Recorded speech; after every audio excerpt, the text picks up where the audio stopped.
inicio a esta importante ceremonia en la que el movimiento Proyecto Cultural Sur inaugurará con júbilo y alegría un centro de investigaciones dialécticas de la realidad social intercultural Martí Mariátegui.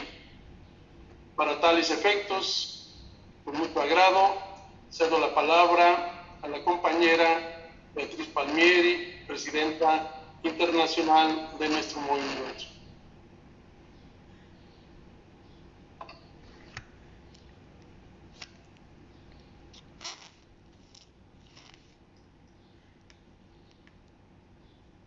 No te escuchamos, Beatriz, ¿tienes cerrado tu micro?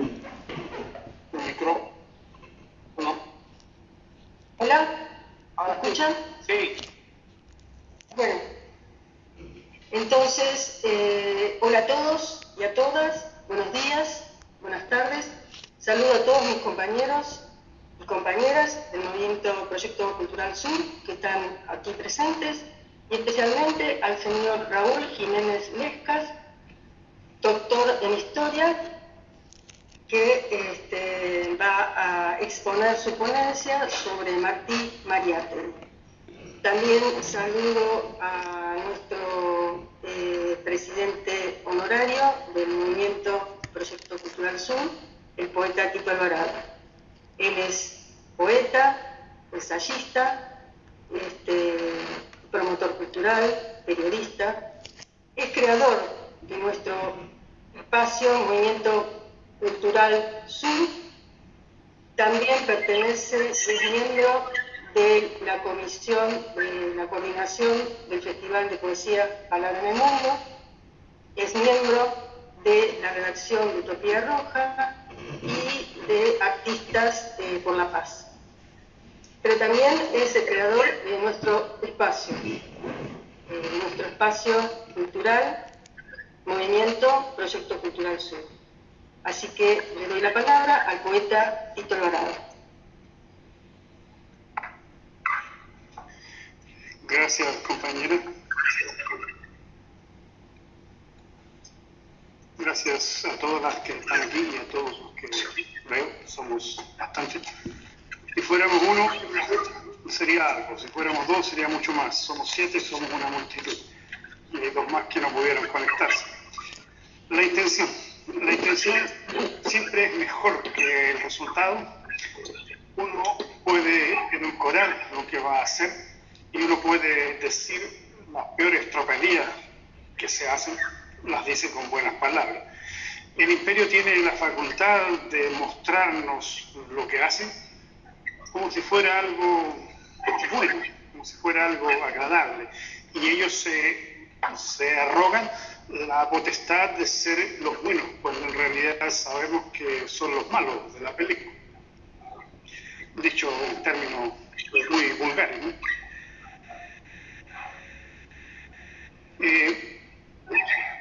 Ellos fijan reglas que deben asumir los demás y en nuestros paisitos las asumen. Si los grandes capitalistas de América Latina se unieran todos en una sola fuerza, serían el imperio. Pero cada uno trata de arreglar su situación con el imperio, entonces los que menos tienen recursos y en imaginación siguen ordenando el mundo. Esos serían los hechos en términos generales. En términos particulares, en cada una de nuestras realidades hay eso, gente que sigue los designios del imperio y gente que trata de cambiar las cosas. Entre la gente que trata de cambiar las cosas, lo que más impera es el ego. Es decir, súmense ustedes a mí, que es lo que transmite en esencia la ideología del imperio. Hay una sola ley, un solo señor al que hay que seguir. El resto, bueno. Entonces, de esa manera, ¿cambiamos algo? No, no cambiamos nada. Decía un escritor que tiene mucha promoción y publicidad y tiene algunos méritos, no todos los que la gente le agrega, que para cambiar la realidad primero había que conocerla. Nosotros creemos conocer algo y en realidad conocemos muy poco. de cómo se mueven, de quién está detrás. Hay mucha gente que se inclina porque hay toda una combinación de hechos que es poco menos que una concertación de gente para tal o cual cosa. En realidad no existe tal concertación, sencillamente existen los intereses y cada uno defiende a su manera. Es mucho más fácil que la gente que tiene dinero se reconozca como alguien que tiene dinero en otro que tiene dinero y defiendan sus intereses. Que nosotros, que no lo tenemos, nos reconozcamos en el que no lo tiene y defendamos en común nuestros intereses. Siempre va a estar el factor ego y siempre va a estar el factor de que el otro debe seguirme a mí. Nosotros queremos hacer las cosas de distinta manera porque queremos tener resultados distintos. Hemos dicho muchas veces que somos un grupo cultural que no actúa con las normas de los otros. Acabo de ver a una compañera, la felicitan por hacer un trabajo y le dan un reconocimiento. Y ella se siente muy honrada, es decir, ese grupo está actuando en función del ego que tiene cada uno de nosotros. Yo he recibido algunos reconocimientos en los muchos viajes que hemos hecho, pero a ninguno le doy ninguna importancia, puesto que eso es papel. Lo que queda es lo que nosotros hacemos para cambiar el mundo que no queremos, sencillamente. Entonces, o usamos el ego y manipulamos a la gente, o vamos a la conciencia y eso cuesta un poco más. ¿Para qué fundar un grupo más dentro del movimiento cultural sur? Fundarlo para que se preocupe única y exclusivamente de estudiar la realidad, de analizar y de proponer soluciones distintas.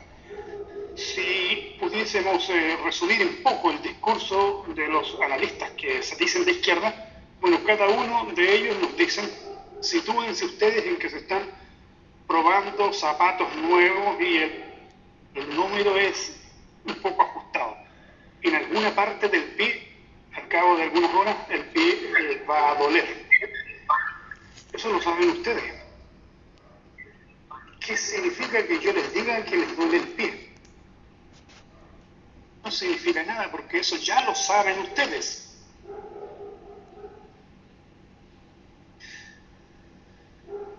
Pero si les doy la solución, es distinto. Entonces nuestros analistas se quedan en que por un lado nosotros observamos que saben, porque dominan el tema, pero no se atreven a proponer soluciones. Entonces nos están diciendo dónde nos duele el pie porque el zapato nos aprieta. No sirve de nada eso.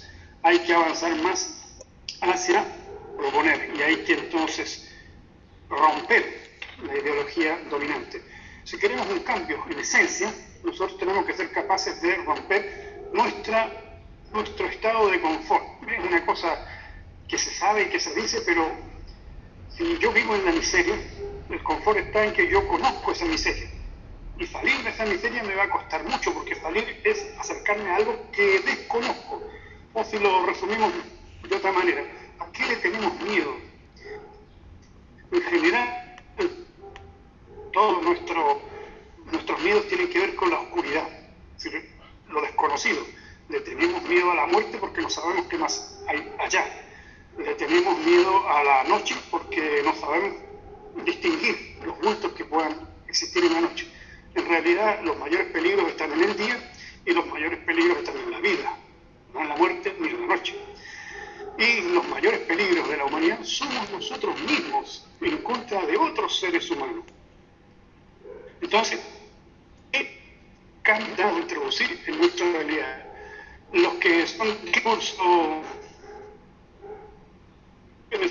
que va más allá, que explica la buena conducta, las buenas intenciones, nos dicen que en primer lugar tenemos que cambiar nosotros.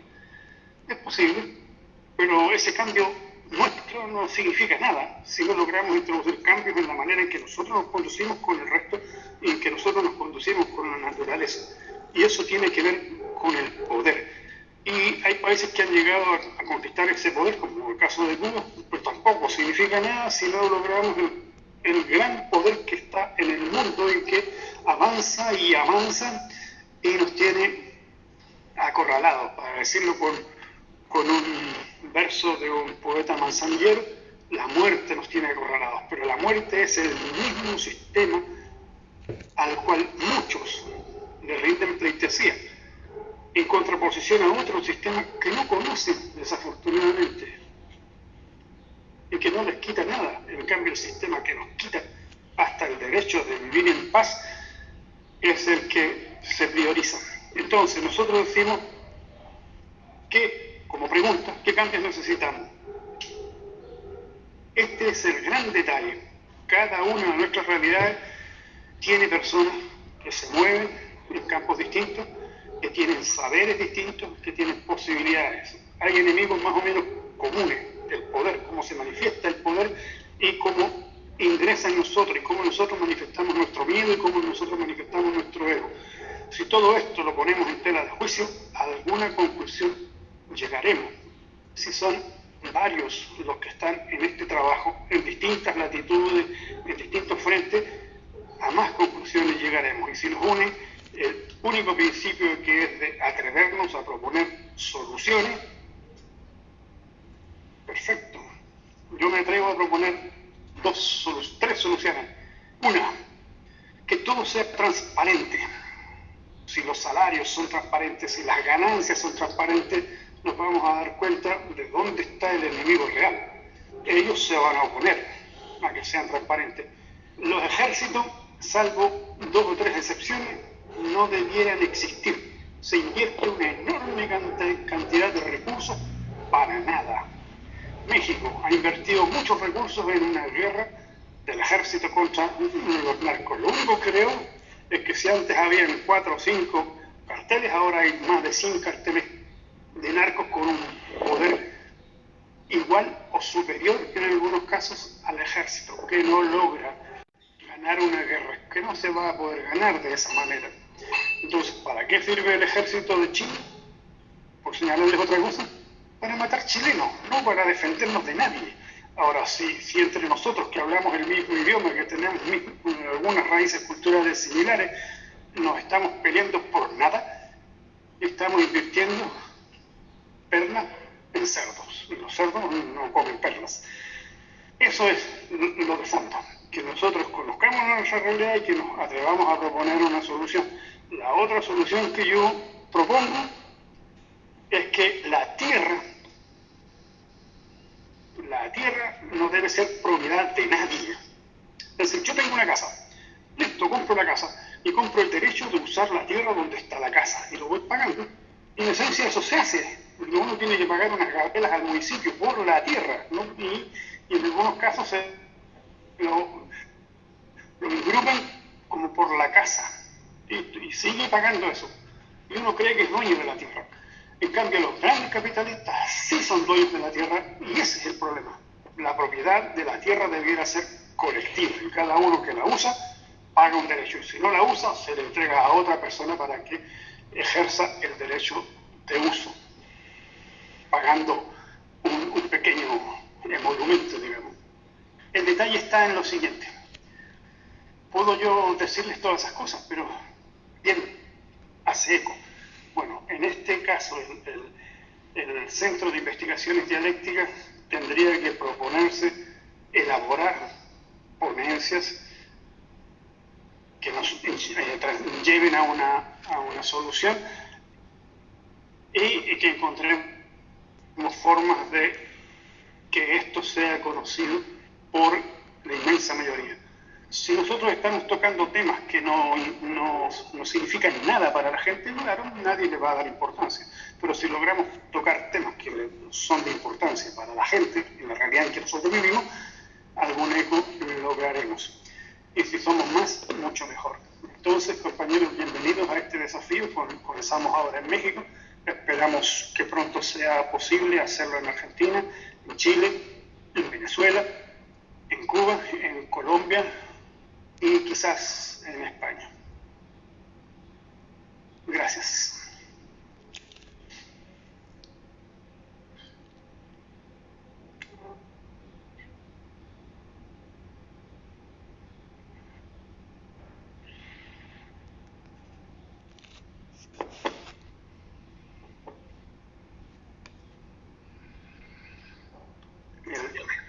Pablo, no se te escucha. Pablo.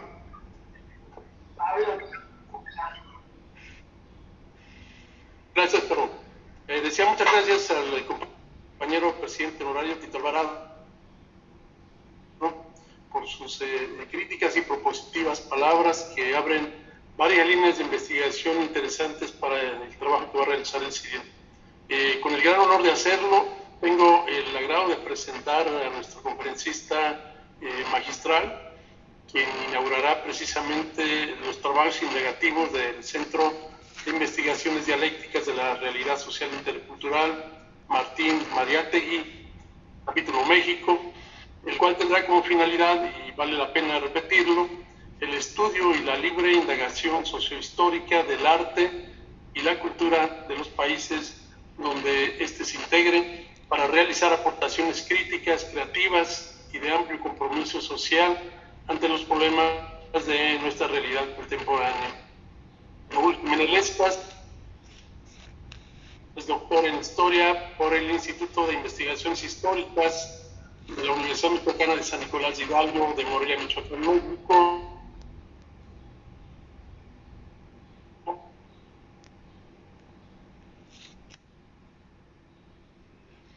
Y de quien, por razones de tiempo, solo daremos a conocer una parte de su larga y significativa trayectoria académica. Su trabajo siempre ha estado vinculado a las luchas históricas y presentes por la reivindicación de los derechos de los trabajadores y sectores sociales marginados. Basta observar en este sentido los títulos de sus investigaciones académicas de grado. En licenciatura se tituló con la investigación denominada de Chattanooga a Pultepec y de Wounded Knee a las Antillas, el periodo de las guerras de conquista y la resistencia social en Norteamérica en el periodo 1791-1898. Durante la maestría realizó una investigación sobre el gobierno insurgente en Oaxaca, periodo 1812-1813. El grado de doctorado lo obtiene investigando al general Antonio de León y la transición política en Oaxaca durante el periodo 1810-1825.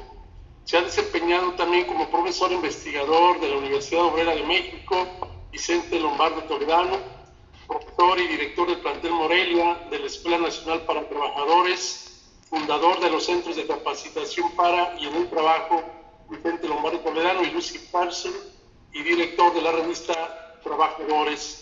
Cuenta con 5 libros publicados, es compilador de otros 2 y coordinador de uno más. Además de haber elaborado uno en coautoría con el conocido historiador James D. Cockcroft, cuyo título es Michoacanos e Irlandeses en la Guerra Imperialista, periodo 1846-1848. Tiene publicado un libro titulado Cuentos históricos para niños no tan niños. Ha coordinado una extensa cantidad de seminarios, coloquios, diplomados, cursos, programas de radio, exposiciones, foros, contando también con colaboraciones en periódicos estatales, nacionales e internacionales, entre estos últimos en el Diario de Honduras, que se elabora en Tegucigalpa, capital del mismo país. Actualmente es miembro del equipo académico del Instituto Nacional de Formación Política, diseñador de cursos virtuales de la Universidad Virtual de Estudios Superiores, observador ciudadano de la Consulta Popular de mañana, que se realizará aquí en nuestro país, México, integrante de la Central Unitaria de Trabajadores, Nueva Central de Trabajadores, y profesor de la Escuela Nacional de Formación Política. Damos la más cordial de las bienvenidas a nuestro amigo, el doctor Raúl Jiménez Lescas. La palabra es contigo, hermano.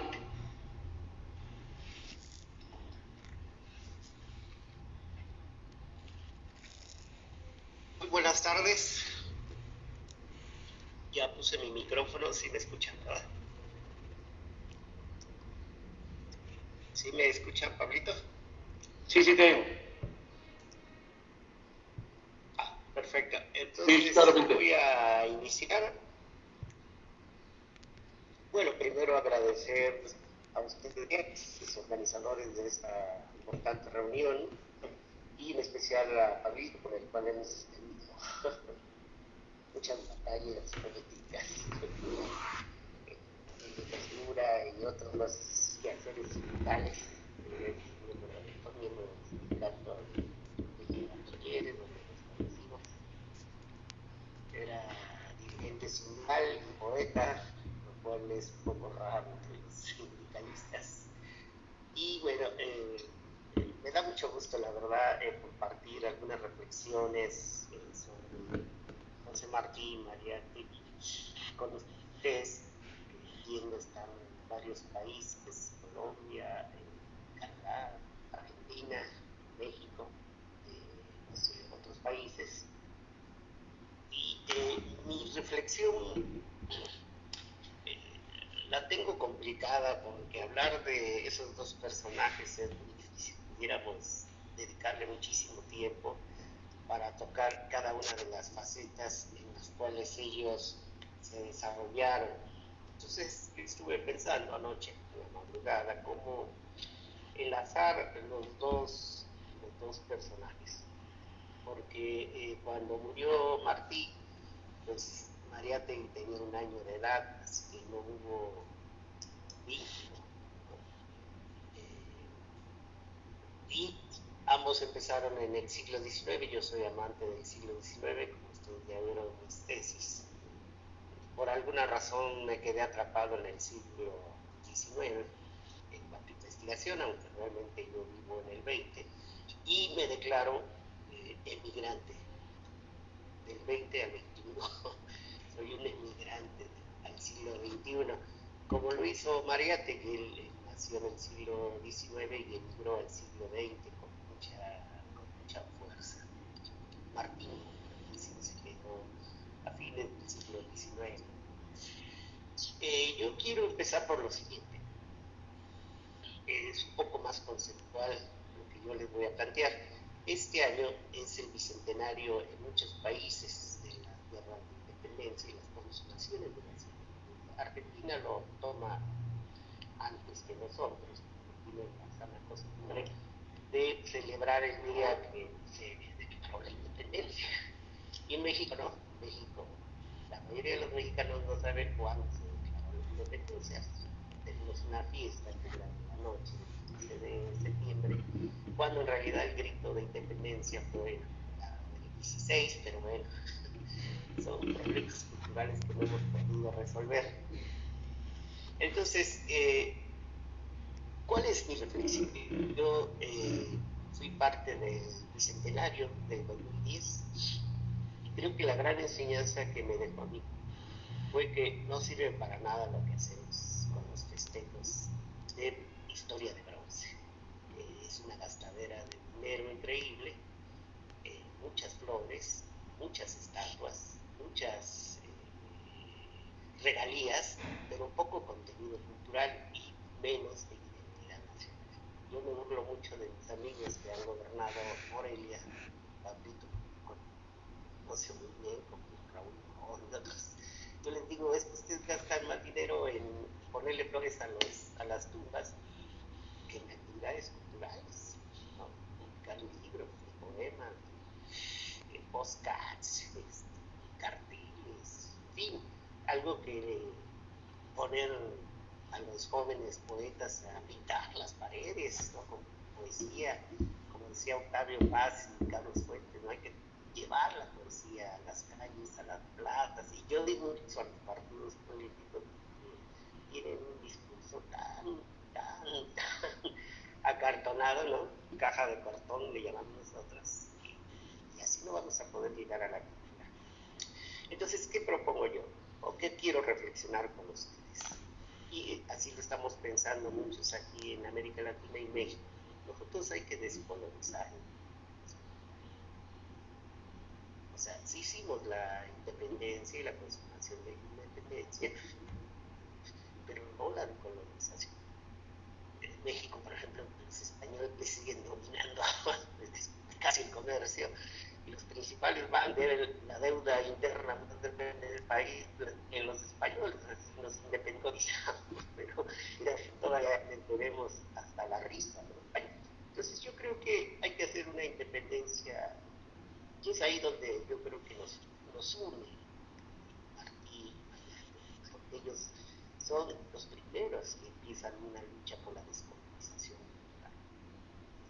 Lo que dijo nuestro poeta, que lo acabo de escuchar, es hay que llevar la cultura. Yo creo, por ejemplo, que en México la guerra contra el narcotráfico ha causado cientos de miles de muertes y ahora hay más grupos poderosos que antes, en los últimos 30 años, es que no se combate con cultura, no se le da cultura a los pueblos, no se le da cultura a los ciudadanos, no se le da cultura a los jóvenes. Entonces, la lucha militar es insuficiente. Hay que arrancarle a esos grupos, a los jóvenes, ¿no? Ahorita no me dará mentir, pero hay escuelas de la Ciudad de México donde los niños están a 15 años, o sea, ya son narcos. Entonces, falta mucha cultura. Y yo creo que este proceso de desazón cultural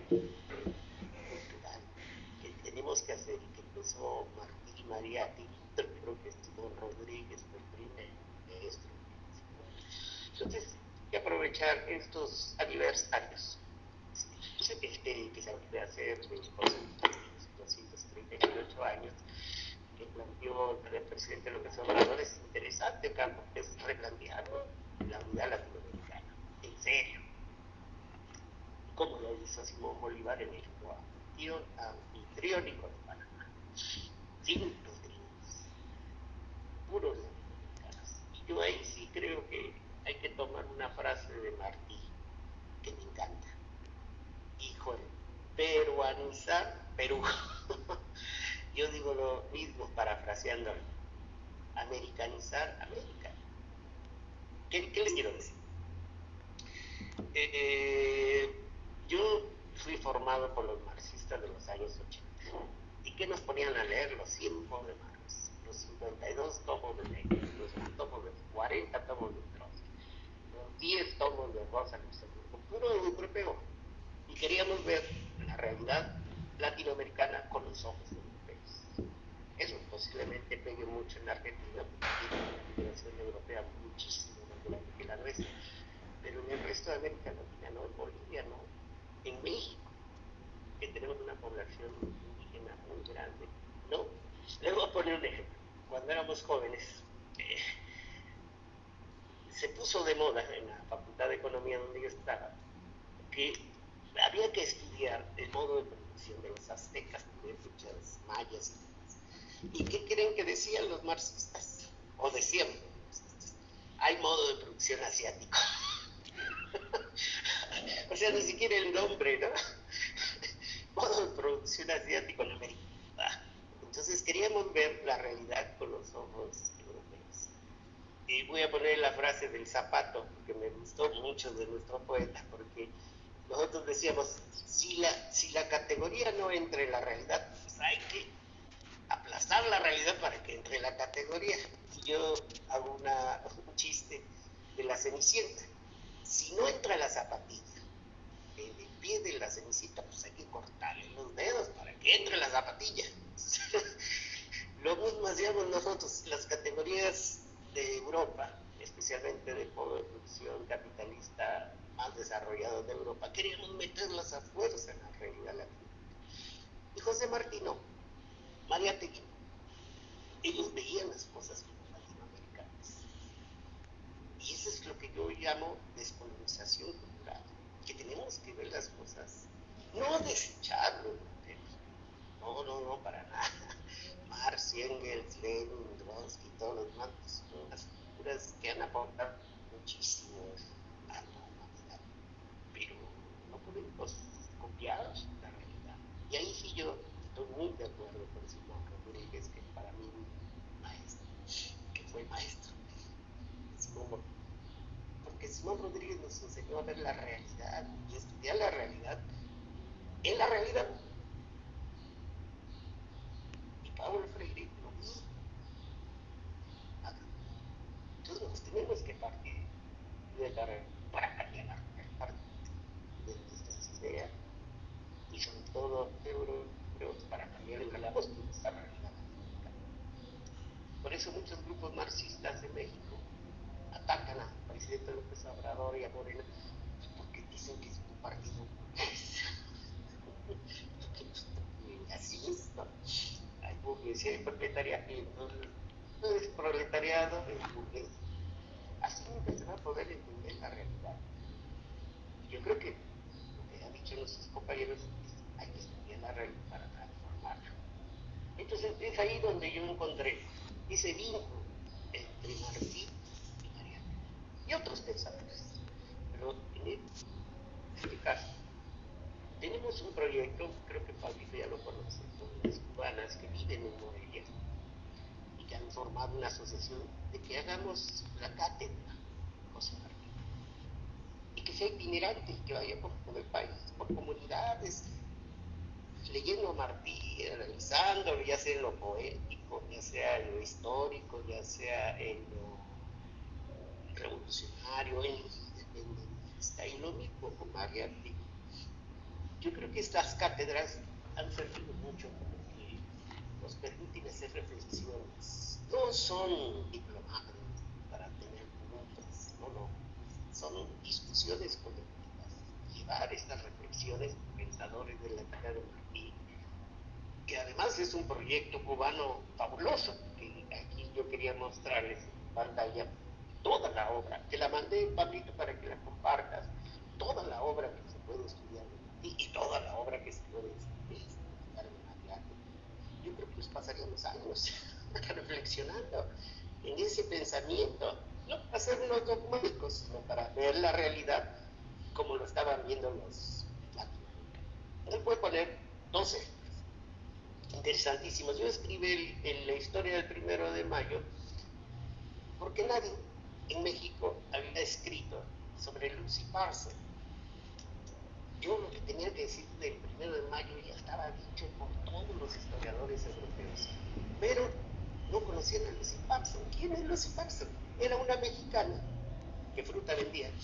Era una mexicana que nació en Texas, cuando Texas pertenecía a México, y después se hizo esclava. Bueno, le hicieron esclava, después se casó con Albert Parson, y como los tejanos odian que los americanos, los mexicanos se pudieran matrimoniar, huyeron a Chicago y ahí organizaron el 1 de mayo, la gran huelga general. Entonces, ¿quién organizó el 1 de mayo? Albert Parson, no, su esposa, Lucy Parson, fue la organizadora. ¿Y quién me enseñó a mí Lucy Parson? ¿Los europeos? No. ¿Quién creen? José Martí, porque José Martí le llamó la mulata que nunca llora, porque él estaba en Nueva York y desde ahí vio la huelga general de Chicago y se dedicó a trabajar a Lucy Parson. Fíjense nada más la importancia de José Martí. Vio las cosas como un latino, le llamó la atención mulata que no llora, y a los europeos no les gusta. Albert Parson, los 6 mártires de Chicago. Sí, está bien, son nuestros mártires, pero la que organizó el 1 de mayo fue Lucy Parson, una mujer que después hizo Wobbly, o sea, del International Workers of the World, lo más radical del sindicalismo estadounidense. Entonces, era una cosa increíble porque era una mujer chaparrita, como de unos 50, y tenía 2 hijos, y recorrió en tren todo Estados Unidos para defender a los mártires de Chicago, porque los ahorcaron un año después de ello. Y lo mismo con Mariátegui. Estudiar Perú, su realidad, 7 lecciones. Y si ustedes la revisan, es impresionante porque él va viendo cómo es el análisis que se puede hacer de la realidad de países que tienen un desarrollo diferente, cultural, histórico, a Europa. Yo admiro a los europeos, me fascinan los romanos, crecí viendo películas de romanos, de Moore. No pueden ser, necesitamos estudiar nuestra realidad con ojos latinoamericanos, y yo creo que este instituto, este proyecto que ustedes, el que nosotros tenemos en México, el Instituto Nacional de Formación Política y la Escuela Nacional de Formación Política, están en esa idea de estudiar la realidad Benjor, para transformarla. Entonces, ese es uno de los puntos que yo encontré, este enlace. Un año tenía María Tigre cuando ya volvió José Martí. Yo quisiera compartirles los textos que escribí sobre cómo llegó José Martí. Y es extraordinario porque lo que él hizo en México es sorprendente. Tenía 22 años el chavo, se casó con otra de 23, en la catedral de la Ciudad de México. Después fueron a Acapulco y ahí a Guatemala, y ahí viene la historia de la vida. Pero, ¿qué es lo que hizo José Martí? Proyecto cultural. Él iba al teatro, él leía poesía, iba a las tertulias, llevaba la cultura a las calles y a las plazas. Entonces, yo creo que estos proyectos que ustedes están planteando culturales son buenísimos.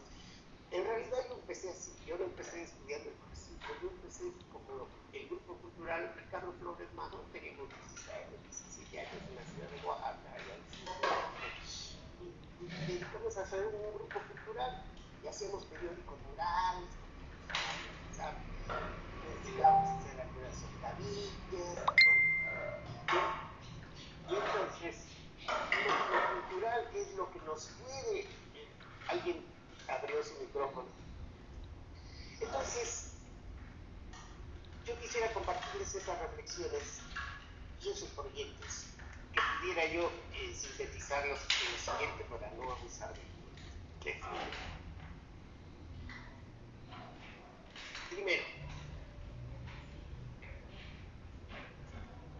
Primero, no ver las cosas solo en lo político, sino como una interdisciplina. ¿Cómo ayuda la educación a fortalecer la cultura? ¿Cómo ayuda la política para fortalecer la educación? ¿Cómo ayuda la poesía para fortalecer la cultura? ¿Y cómo la cultura puede ser liberadora? ¿Y cómo nos lleva a la descolonización? Entonces, hacemos un trabajo interesante. A ver, cuando yo doy clase en Choroca, a mí no me consiguen Choroca porque se va a liberar. Entonces, un día, cuando hice la primera tesis, tenía que ver cómo Ocampo enfrentó la invasión norteamericana de 1843 y 1848. ¿Y qué creen? Que encontré que él llamaba a la sociedad civil a organizarse. Y formó un batallón de civiles, se llamó un batallón de batallón. Todos los militares iban, pero los civiles iban entrenados a defender el camino. Para entrar a la ciudad. ¿Y quién creen que era el sostén? Pues las mujeres, que cosían los guaraches, que cosían los uniformes, las medicinas, los alimentos, y andaban juntando. Había curas que bajaron campanas de las iglesias para fundir y hacer balas. Entonces, una cosa interesantísima. Y ese antiimperialista no tiene nada que ver con el imperialismo de Lenin. Lenin escribió el imperialismo a principios del siglo XX. Ocampo lo hizo en 1847-48, 50 años antes que Lenin. Pero ¿qué es lo importante de Ocampo? Que participe en la sociedad civil. Las mujeres, ¿por qué no las mujeres? Bueno, en el siglo XIX era muy difícil que las mujeres participaran, pero hoy es mucho más fácil. Los ancianos, los niños, los jóvenes, y hay testimonios brutales de Ocampo, como le informa al ejército el entusiasmo de las mujeres, de los niños, para apoyar a su batallón Matamoros del Valle. Sí. Ese es el antiimperialismo que necesitamos.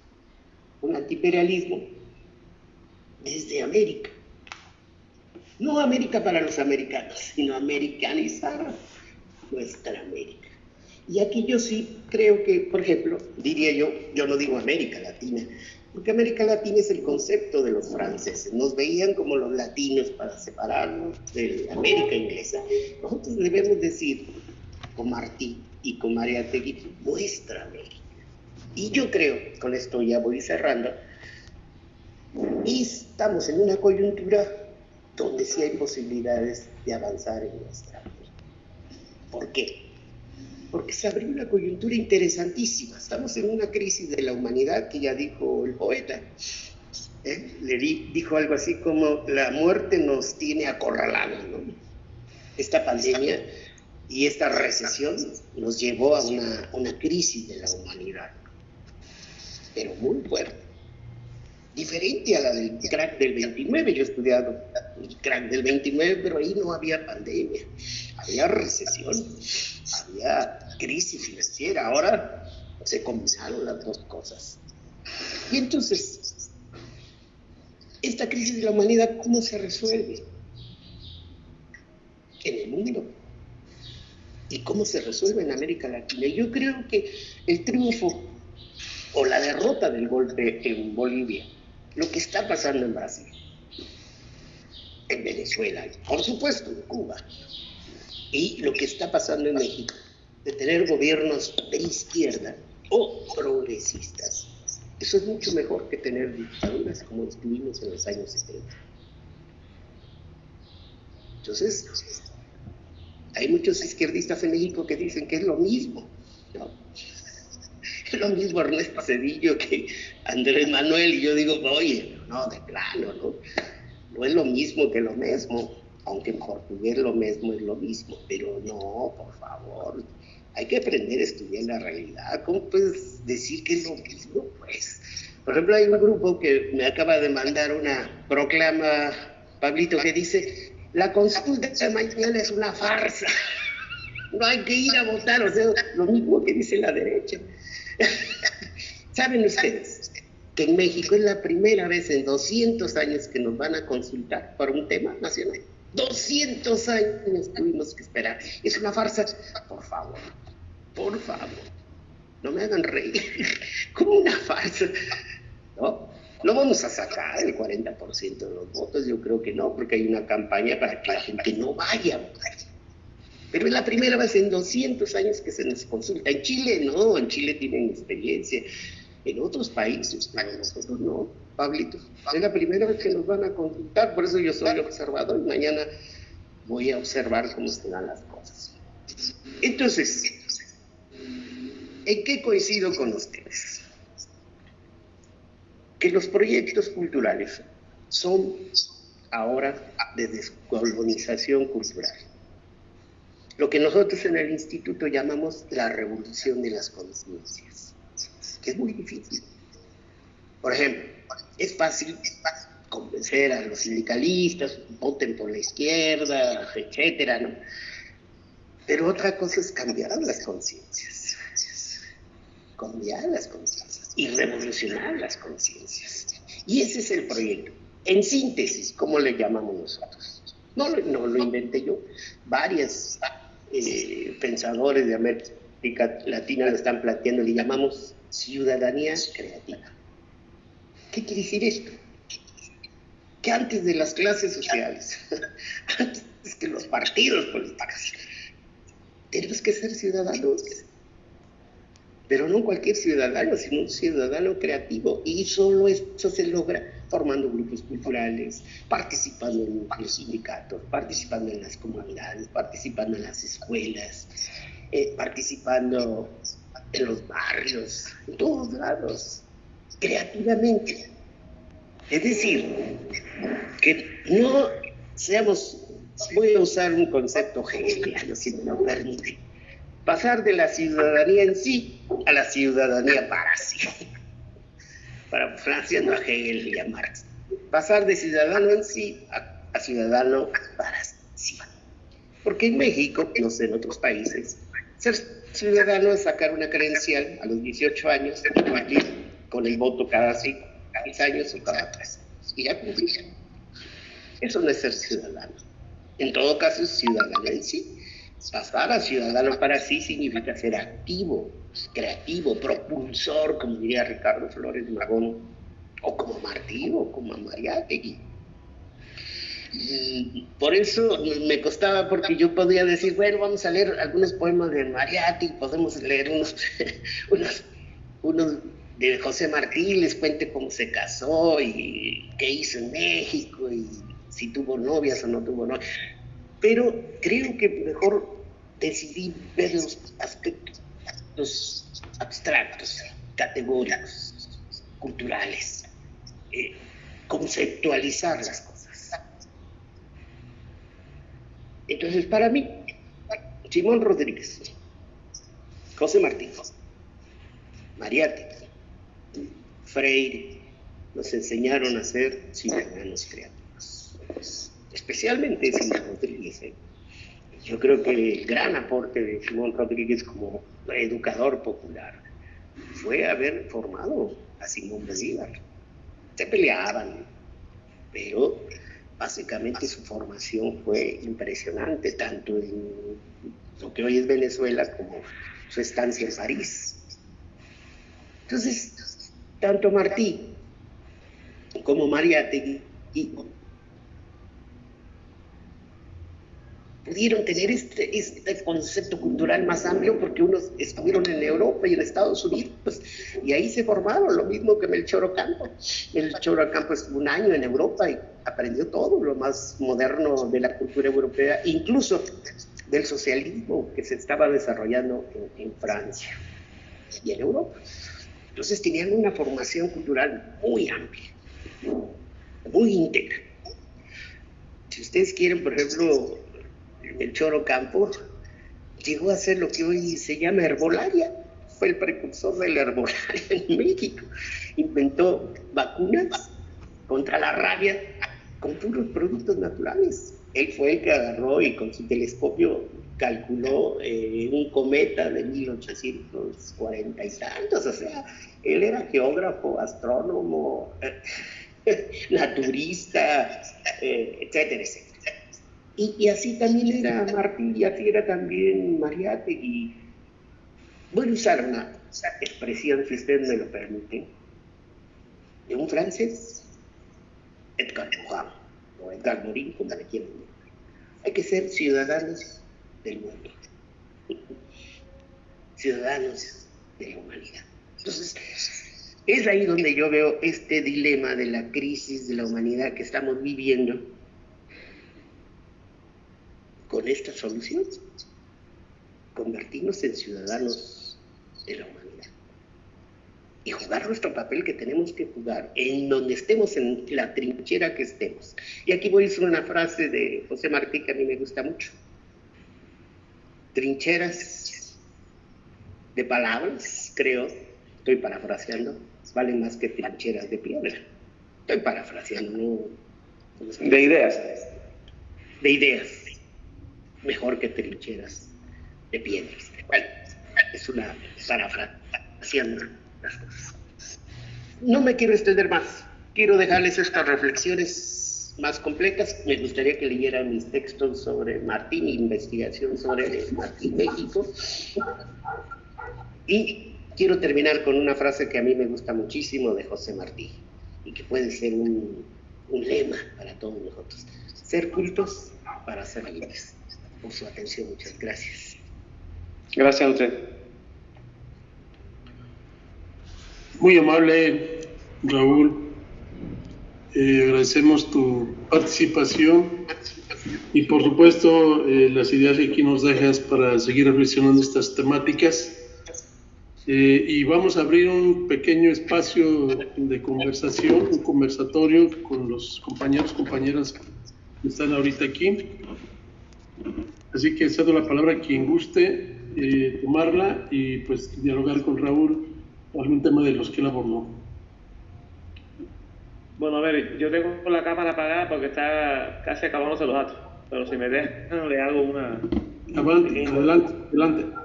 A ver, Raúl y todos los amigos que estamos conectados, y ojalá que esto, bueno, podamos extenderlo al proyecto y a toda la red de comunicación. Existen varios proyectos en América importantes en el cual el nuestro se inserta. Esto es particular y peculiar porque además de salir de los artistas, y de tener una vocación de trabajar con la población en general, ya no con los que gustan de la poesía solamente, se integren perfectamente a estos proyectos de intercambio social y de cambio social que ahorita usted trazaba, y que, por ejemplo, Cuba comenzó a experimentar jazz, por supuesto, en el proceso interno, sino también hacia América, en el trabajo que se hizo con Venezuela durante tanto tiempo y que todavía se mantiene con todos esos proyectos de Barrio Adentro, de Corazón Adentro y todas esas acciones, y que se han extendido a Bolivia, a pesar de la dictadura, y a otros espacios más del continente, y que sería muy bueno, ahora que usted dice que quieren hacer esta acción de fundar la carrera Martiana para recorrer el continente, tal vez basarse en esa experiencia, unirse también a los proyectos que tiene la embajada cubana allá, que no es solamente una embajada política, es una embajada cultural posiblemente la más grande que tiene el continente. Y que por el peso que tiene es que le están haciendo ahora mismo esas huelgas grandes en la puerta de la embajada. O sea, ahora mismo usted sabe la situación que hay en Cuba, que es más fuerte en las redes que en la realidad, aquella acción que hubo el día 11, para tratar de subvertir precisamente la unión que existe entre gobierno y pueblo, la unión que existe entre la manera de trabajar la política cultural y social de este país, y que es la que se está tratando de llevar, que la gente la vea y la aplique en sus países. Por eso tampoco han podido con Venezuela, porque se ha ido creando una acción muy fuerte de unión y de conciencia. Aún no se logra todo lo que tiene que ser, pero que el pueblo tome conciencia de lo que es. Acabo de leer un escrito que hizo un gran poeta y amigo, que es Carlos Medina Virgen, lo puse en Facebook ayer, y ha tenido muy buena reacción, donde habla de un cacique del pueblo de ustedes, cuando la ceremonia por los 500 años, Huaycaipuro, si no me equivoco, Cuauhtémoc, que da toda una disertación, me parece genial. También no tendrá el discurso magistral de Martín y de Mariátegui, pero es una definición genial de la expoliación a la cual ha sido expuesta América históricamente, y tomando solamente el referente del oro y la plata y el vacío cultural creado en América por Europa y por lo que vino después en el imperio estadounidense, él refleja de cómo la bestialidad de todo ese mundo que se dice civilizado ha envuelto la América supuestamente en una noche oscura, ¿no?, cultural y histórica por los asiáticos, pero a la vez también se le ha revertido a Europa y Estados Unidos, porque no tiene la ventaja nuestra de estar unidos por raíces comunes. Nos dieron el lenguaje, nos dieron la oportunidad de comunicarnos, nos dieron este chance, a pesar de la masacre, de crear puentes, y que a veces no lo hemos sabido utilizar, no lo hemos podido ver. Martí dice en Nuestra América que había que insertar nuestras repúblicas en el tronco de Nuestra América, y que siempre, por supuesto, y lo que se pudiera traer del mundo, pero siempre desde nuestra república, desde nuestra imagen central. Eso es lo que debemos hacer, eso es lo que debemos tomar, debemos aprovechar herramientas. Este año, con miles de acciones que hizo el Festival de Poesía que se organizó, a veces no se tiene la noción de la fuerza que tenemos, que es el Palabra del Mundo. Hay que llevar esa acción a todos los estamentos de la sociedad. Hay que llevar, el título decía ahorita al inicio del encuentro, y lo dijo también con cada uno de nosotros posiblemente, en conversaciones propias, ahora que estamos en época de crisis, ahora que tenemos el poder en la mano de la comunicación, a pesar de que estos medios estén regidos por redes de espionaje, por el capitalismo, lo que sea, también es un medio creado para crear nuestra guerra de guerrilla cultural. Es una guerra importante para llevar nuestros valores de pensamiento, es un espacio importante para tratar de poner la semilla que tenemos y de dialogar y de escuchar a nuestros pueblos que están sometidos todos los días a un bombardeo mediático brutal, nuestros pueblos que están separados, fragmentados, humillados y vejados desde la comunicación en todos los sentidos, en todos los grandes medios, tienen en este espacio la posibilidad de encontrarse, de dialogar, de poner sus criterios, de equivocarse también. Y para eso estamos nosotros como mediadores, como gente que tiene que, además de estudiar la realidad, mediar en esa realidad, impartir ese conocimiento de la realidad y tratar de procurar el cambio, de buscar el cambio. A eso siempre hemos apostado desde Cuba, por eso somos tan peligrosos, por eso somos tan poco queridos por los vecinos del norte, y por eso ahora mismo me encantó la gran reacción, una vez más, de Andrés Manuel a desafiar abiertamente todo lo que está predestinado a hacer. En este momento estaríamos casi que invadidos si no llega a ser esa reacción tanto de Cuba como de algunos presidentes, en este caso el de México, el de Bolivia, que recién asume, el presidente, por supuesto, de Rusia y de China, que reaccionaron como siempre se hace, pero de aquí, de América, varios países, varios gobiernos, varios pueblos, ver a la gente del pueblo mexicano defender el proyecto cubano, también ir a la embajada, ir a los distintos espacios de declarar, ver a la gente salir en Canadá, ver a la gente salir en Puerto Rico, ver a la gente salir en todos esos lugares, es una muestra de que los pueblos saben lo que quieren, de que los pueblos saben cuál es la referencia, por mucho que se manipule, por mucho que se busque una manera de mentirles y de llevarles una falacia informativa. Se metieron con Cuba desde la cultura y desde lo social, y ahí cometieron su gran error. Hay que aprovechar este momento.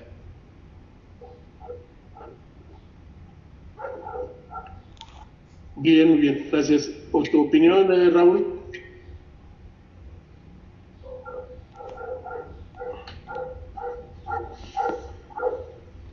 Muy breve, entiendo que eres cubano, ¿no? Por claro. acento. Sí, está en La Habana. ¿Dónde está La Habana ahorita? Estás en La Habana. Mira, mi relación con Cuba es de hace 40 años. Yo soy miembro del Movimiento Mexicano de Solidaridad con Cuba y soy miembro del Movimiento Michoacano de Solidaridad con Cuba. Y trabajamos con Cuba desde hace muchas décadas. Yo mismo he estado en el encuentro del ALCA en el año 2000, todavía vimos a Fidel. En fin, claro. La relación con ustedes es muy estrecha, y creo que lo que tú dices de Andrés Manuel es importante tomar este punto para que reactivemos esta solidaridad que existe, en México existe. Yo creo que México debe ser de los países de América Latina que más solidaridad hace en grupos, por ciudades, por pueblos, en todos lados. De hecho, hay hasta institutos, por ejemplo, en Puebla, en Guadalajara. Y nosotros estamos trabajando para ver si podemos hacer esa cátedra de José Martí, que podríamos agregar, por supuesto, Mariátegui, para recorrer todo México, ¿no? Nos invitan. Entonces, ese proyecto ya se ha platicado con los compañeros cubanos aquí, cubanas, que estudian en la Universidad Michoacana de San Nicolás de Hidalgo, aquí en Michoacán, porque Michoacán ha tenido una relación histórica con Cuba. De hecho, no están grabando, ¿verdad? Pero aquí se entrenó Fidel y el Che, con el apoyo de Lázaro Cárdenas. Así que de aquí salieron buena parte de lo que pensó el Che y Fidel, lo hicieron en la Ciudad de México. Ahí afinaron y lograron una mezcla, que es lo que yo trato de decir, porque Martí, vamos a ponerlo como anticolonialista, y Mariátegui como marxista, ¿no? También anticolonialista. Y lo mismo pasó con Fidel y el Che. Fidel venía de una formación martiana y el Che de una formación marxista. Y esa síntesis fue impresionante, donde se diseñó todo el proyecto. Entonces, lo que tú dices me parece muy bueno. Yo creo que mi compromiso es seguir apoyando a Cuba desde los movimientos que tenemos, pero esta propuesta de la cátedra es innovadora porque nos permite hacer discusiones de fondo, no de gurús, sino de lecturas, ¿no? Leer cosas de Martí, cosas de Mariátegui, y hacer reflexiones, ¿no? Te voy a poner un ejemplo que te va a gustar mucho. Cuando Estados Unidos nos invadió y se llevó la mitad de nuestro territorio, 2 millones de kilómetros cuadrados, la depresión en México fue impresionante. Digo, yo no puedo hacer sesiones espiritistas en el siglo XIX, pero yo lo que leo de la gente que se fue de la Ciudad de México huyendo de los gringos, porque ahí hubo un presidente gringo, Scott, y vio la bandera de Estados Unidos en el Palacio Nacional de México. Entonces los que resistieron se fueron a la ciudad de Querétaro, que está como a 2 horas. ¿Y sabes qué hacían para ver su depresión? Vamos a llamarle así, no sé si se le puede llamar así o no. La depresión que había costado la derrota, una derrota espantosa en la Ciudad de México. Nos pusieron una, pero inolvidable, los despedazaron, miles de muertos. Entonces, lo que hacían eran tertulias en la noche y a reflexionar por qué perdimos Fíjate nada más, y de ahí surgió el libro de Apuntes para la historia de la invasión de Estados Unidos. Y entonces cada uno de los autores, ahí estaba Guillermo Prieto, que fue un amigo casi de José Martí. Y él guiaba las discusiones. Bueno, ¿por qué perdimos? Y nos falló esto. ¿Por qué invadieron por acá? Pues nos falló aquello. Entonces salió un librazo de reflexión, porque la derrota también nos tiene que enseñar muchas cosas, no solo los triunfos. Mañana a lo mejor no llegamos a los 38 millones de votos, pero nos tiene que servir para ver qué nos falló. Porque en marzo viene la buena, es la revocación de mandato. Por primera vez en México vamos a votar si se va o se queda Andrés Manuel. O sea que es una batalla ahí, va a ser épica, cuerpo a cuerpo, épica. Vamos a pelear casa por casa para que se quede en los otros 2-3 años que le quedan, y la derecha, la diferencia entre un priista y un morenista, y es no le entienden, madre mía, ¿no? Entonces yo creo que, compañeros, no me extiendo más, yo creo que estoy para servirles. Les quiero hacer una propuesta muy indecorosa. ¿Sí? ¿Se acuerdan de esa película, de Propuesta Indecorosa? ¿No? Una buena película del $1.000.000.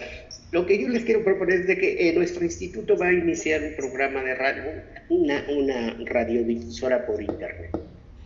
Y vamos a volvernos, como tú dijiste, guerrilleros virtuales. Entonces yo les propongo que ustedes hagan programa de radio cada semana, cada 2 días, todos los días si quieren, enlazándose los países y hablando de poesía, hablando de cultura, de su proyecto, y que Pablito, que vive con nosotros aquí en Morelia, pudiera darle forma, ¿no? Y pueda coordinar desde Morelia, porque la estación está en Morelia, la cabina ya está lista, es un muy buen equipo, y con las redes sociales podemos sacarlas. Voy a parafrasear a Octavio Paz y a Carlos Fuentes. Vamos a llevar la poesía al internet, a las redes sociales, ¿no? Para que se difunda todo lo que haya que difundir. Hasta ahí, Pablito. Pablo tiene un problema de luz eléctrica, así es que yo creo que no va a poder ingresar de nuevo. Supongo que lo está intentando por el teléfono. No sé, Tito, si tú tienes algún comentario, una pregunta para Raúl. Quizás no una pregunta, sino que un punto de admiración y un agradecimiento. La admiración siempre es cuando uno encuentra al otro que está en uno, en realidad. No hay nada que Raúl haya dicho que yo no comparto. Entonces eso es admirable. Como 2 personas completamente diferentes y que recién ahora se vienen a conocer en forma virtual, pueden pensar en forma similar. Aun cuando sus experiencias de vida hayan sido muy lejanas. Eso es agradable, constatar que existe lo que nosotros hemos intuido muchas veces, buscar a nuestros iguales, hemos dicho, y nuestros iguales, bueno, aquí encontramos uno. La otra es agradecer que él haya participado, agradecer a Pablo que lo haya invitado y que él haya aceptado, y bueno, agradecer sus palabras. Y lo último que propone es que ese debiera ser un rasgo distintivo, que nosotros no nos quedemos solo en palabras y que vayamos a los hechos sumando. Es decir, si ellos tienen ya una radio o un programa de radio y nos invitan a nosotros a participar, pasamos ya de las palabras a la acción. Me parece que nosotros también podemos colaborar en esto de las cátedras itinerantes, un buen nombre, y que, bueno, exista en México y que exista en Cuba y que exista en Perú en primer lugar, sobre todo ahora en Perú. Nosotros hemos planteado, pero no hemos sido escuchados, de propiciar una política cultural del nuevo gobierno. Si nos demoramos mucho, ya los que solo luchan para sí mismos pueden apropiarse del trabajo cultural que pueda iniciar este nuevo gobierno. Pero eso nos quita que tengamos que trabajar mucho más en difundir el pensamiento de estos colosales pensadores.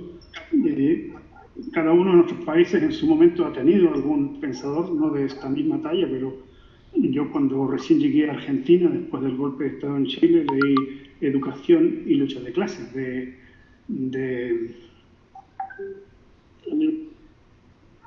Aníbal Ponce. Ahora no me acuerdo el autor.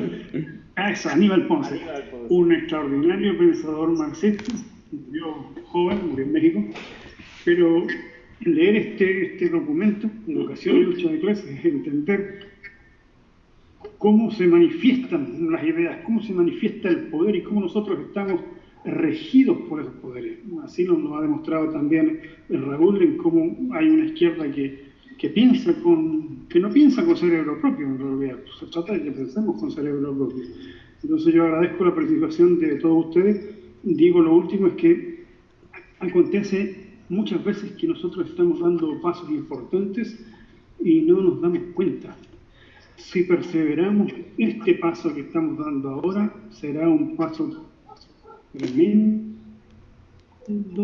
y un paso importante en la lucha de nuestros pueblos, que nos acerca más al fondo del objetivo. Si lo decimos con una palabra, nosotros nos pronunciamos por el desarrollo del potencial creador de todos los seres humanos, que es algo tremendo. No se podrá lograr en esta generación, se podrá lograr en la próxima, debería lograr con un cambio radical en la posesión de los medios de producción, quienes lo tienen. Bueno, pero los pasos que estamos dando nos acercan hasta ese fin, que es un fin mayor. Si logramos afianzar esta idea que recién comienza de crear estos grupos de trabajo en distintas realidades y que emitan opiniones al respecto, estamos haciendo una contribución extraordinaria. Ahora, lo último es que le proponemos nosotros a Raúl para que nuestras palabras estén en la acción. Lo dejo para que lo piense Beatriz, para que lo piense Pablo, para que lo piense Leticia, para que lo piense Karen. Y le proponemos algo en las próximas semanas. Excelente. Muy bien, gracias, Tito. No sé si me escuchen. ¿Sí? Sí, Pablo. Muy bien.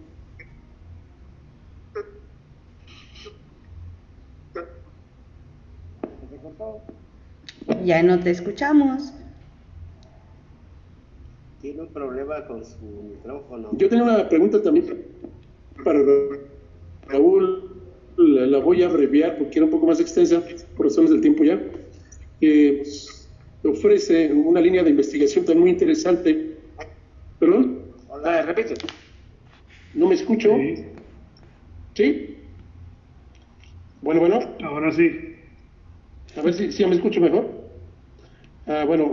Decía que Mariátegui propone ante la cultura quirullista de su momento, que incluso estaba presente en la literatura cuando recuperan el modernismo como algo fundamental para trabajarse también acá en el Perú en ese tiempo. Él propone la necesidad de descolonizar la literatura a partir de acceder a lo que él denomina el nativismo, es decir, una opción de recuperación del indigenismo, y creo que aquí también está muy adelantado Mariátegui, porque ahora pues este tipo de investigaciones que están planteando también nuevos horizontes en el entendimiento de la realidad que tenemos que reconstruir o construir o defender y fortalecer acá en nuestros países, ¿no?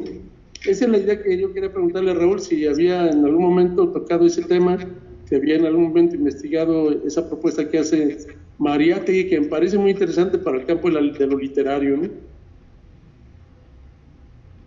Sí, muy interesante eso, Pablo, porque yo creo que esas ideas que iniciaron con él y con otros, ahora son una conquista de la UNESCO.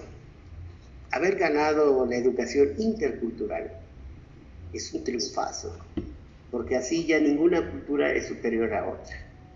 Ya la cultura europea es superior a la maya, a la peruana, a la purépecha, zapoteca, mixteca, inca, ¿no? Entonces, todas las culturas... Mapuche. Mapuche. Entonces, yo creo que hay que rescatar esa parte y el triunfo es quitar el concepto de indio, que es el concepto español, en la categoría de la nomenclatura, ¿no? De las castas. Cuando te daban tu fe de bautizo eras indio, eras español, mulato, etcétera. Entonces, y después se hizo una dulcificación, ya en la época de Cárdenas, para hacer el indigenismo, el Instituto Nacional Indigenista, y hoy yo creo que hay que llamarles pueblos originarios. Yo creo que naciones originarias. O naciones originales. De hecho, Estados Unidos va avanzado, los Cherokee son una nación autónoma, ¿no? Dentro de Estados Unidos. En Bolivia igual también. Y entonces, o lo que se está haciéndose en Cherán, aquí en Michoacán, donde son gobiernos autónomos. Entonces, yo creo que hay que rescatarlo. Pablito y compañeras y compañeros, yo a la 1 tengo otra conferencia, me tengo que retirar, pero ustedes pueden seguir platicando y discutiendo. Yo ya les dejé mis propuestas indecorosas para platicarlo. Muy amable, Raúl. Antes de que te vayas, vamos a pedir a Ticia que, continuando con el programa que tenemos previsto para el día de hoy, en esta apertura del SIDEM, haga uso de la palabra para ti. Perfecto. Raúl, pues muy contenta con esta ocasión que nos une, feliz por la primera charla donde el Centro de Investigaciones Dialécticas se viste de gala contigo, con tu palabra, con tu amistad, con tu cariño, con toda esa fraternidad que siempre has mostrado a tus amigos y a quienes no son tus amigos, pero luchas por ellos, y eso a mí en lo personal, y sé que a Pablo y a tantos otros sures nos enorgullece. Quiero darte provisionalmente, de forma virtual, un reconocimiento a tu colaboración, a tu participación, a esta puesta en marcha de este maravilloso proyecto que hoy tiene su raíz en la tierra, ¿sí? Le voy a dar lectura. El Centro de Investigaciones Dialécticas Martí Mariátegui otorga el presente reconocimiento al doctor en Historia Raúl Jiménez Lescas como primer ponente del Centro de Investigaciones Dialécticas Martí Mariátegui, México, y su invaluable aportación a la cultura, desarrollo y dignificación de los pueblos. México, julio del 2021. Unidos en la diversidad, hacemos la diferencia. Mil aplausos, Raúl, mil aplausos. Gracias, Raúl, infinitamente agradecidos contigo. Bueno, gracias, yo soy el que está agradecido, y si me lo puedes mandar por imagen o en PDF. Claro, te lo envío. Gracias a todas y a todos. Inmediatamente. Gracias, Pablito, gracias, compañeras, compañeros, y estamos para servirles. Hasta luego. Suerte, Raúl, en tu conferencia. Para concluir, yo pediría a nuestra presidenta Beatriz que nos hace el favor de clausurar los trabajos de esta primera reunión inaugural en la que hemos dado vida ya al Centro de Investigaciones Dialécticas de la Realidad Social Intercultural Martí Mariátegui. Por favor, para cerrar la sesión del día de hoy, Beatriz, si eres tan amable. Bueno, ¿qué tal, compañeros? Yo voy a suelo hacer puntuaciones de las conversaciones, de las cosas que me parecen puntuales, más importante, un tipo resumen, y me parece que dentro de las cosas que puntualicé en este pequeño papel, puedo coincidir y puedo subrayar lo que ya se dijo, tanto con Tito, tanto con el señor Raúl Jiménez, Karel, su aporte. Coincido de primera instancia, y una cosa que apunté es lo que Tito al principio dijo, que es transparentar todo. Me parece una cosa puntualmente esencial, ¿no? Yo en esta, digamos, en esta virtualidad podría decirse visibilizar, transparentar, visibilizar, ver las cosas como son. El señor Raúl Jiménez, coincido, apunté, marqué, llevar la cultura a las calles, y sí, exactamente, llevar la cultura a las calles, descolonizar, me pareció una palabra buenísima, descolonizar la cultura, descolonizar culturalmente. En eso deberíamos estar, y así enlazar con Paulo Freire cuando dice partir de la realidad para transformar, o sea, transformar la realidad. Yo soy artista visual, artista plástica, y creo que eso me llevó como un punto, la transformación. Hacemos cosas en imágenes, no para colgarlas en una pared, sino para poner un condimento, aportar a la transformación.